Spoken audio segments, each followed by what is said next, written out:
He was Alan Hull. He was unique. I think he was world class.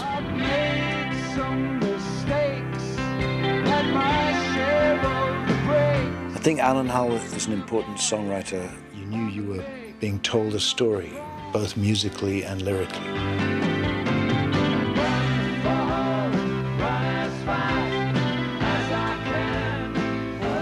I think he's up there with Richard Thompson and Ray Davies and the really English songwriters.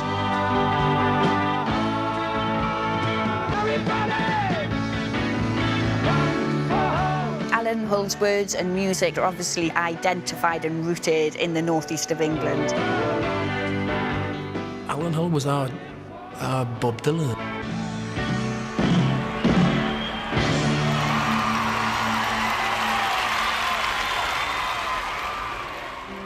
When the wind is singing strangely, blow music through your hair, and your rain splattered. At the end of 2020, I recorded and released one of my favourite songs, a Christmas single with a message.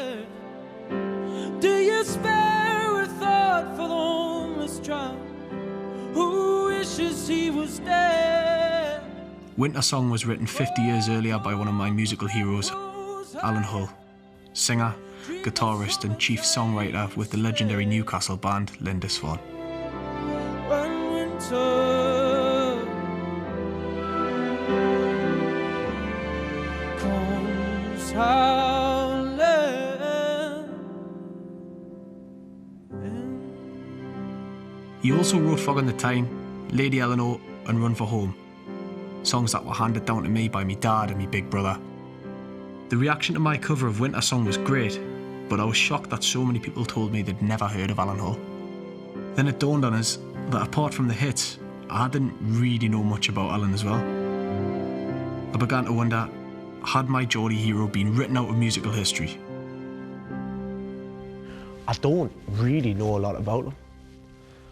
And considering I've, covered one of his most famous songs, I probably should now. So I'm really excited to to learn more about him and see more of the human being. I thought a good place to start might be his plaque outside Newcastle City Hall. Alan Hull, 1945 to 1995, which means I would have been 1 and he was 50 when he died. Born Benwell, humanist, songwriter and poet, singer and musician, performed here with the group Lindisfarne on over 120 occasions. The Fog on the Tyne was all his. 120 gigs, yeah. I've not even done one. This is where all the legendary Christmas shows were, which I never got to see, but everybody in Shields has told us about them since I was a little Ben, She playing magician, sitting lotus on the floor, barely dancing beauty with a power-driven soul. Had my share of nightmares, didn't think it could be much more. Then in walked Rodriguez with the lady Eleanor. Turns out it's a fascinating story. I always knew he had a reputation as a bit of a lad. Sitting in a sleazy snack bar, sleeping down slowly.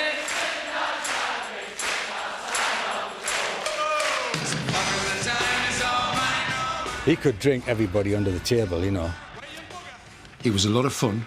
He could be a pain in the arse. But there's also loads of surprises. Alan introduced himself as Jesus Christ. So I thought, ooh, I like him. I can't believe the number of big names he influenced.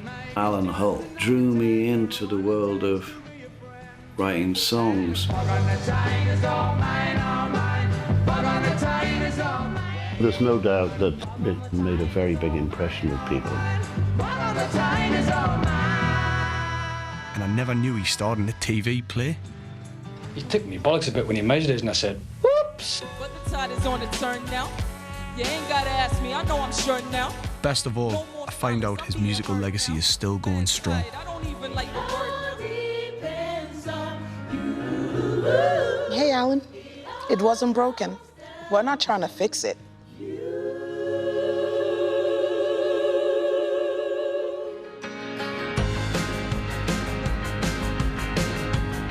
needed to talk to somebody who'd been with Alan for most of his musical journey. It's an absolute honour for me to meet you, so I'm just buzzing to be here. Good. Well, it's an honour for me to be here, to be able to talk to you about Alan. Let's face it, not enough people have known about him and his work for too long. The world needs to know. I'd love to start by just asking you, how did you meet Alan? How did you find him? I was aware of Alan for a long time before I met him. He was in a band called The Chosen Few, who actually went to London and made records in the mid-60s. I actually saw The Chosen Few play a few gigs around the clubs around Tyneside. I remember Alan playing, he was the guitarist, and he wrote most of the songs.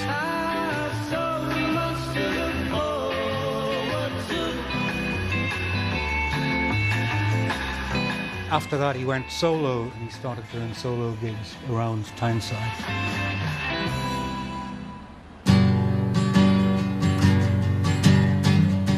I first saw Alan Hull in the Sands Club, which was above Whitley Bay bus station. Anna's in the kitchen, Patty's in the hall. The first time I met Alan was a gig I was doing at the Duke of York in Wallsend. I was part of a group of kids who ran what we laughingly called a folk club in a little pub in North Shields. And one night, a young fella called Alan Hull turned up with a guitar.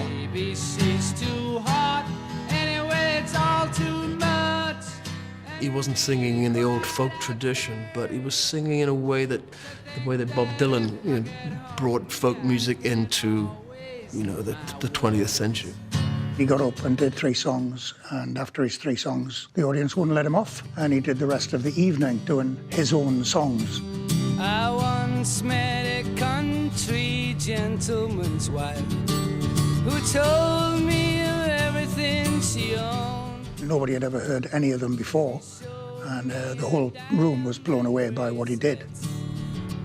He sang songs that were related to the area somehow, just that little nuance of home.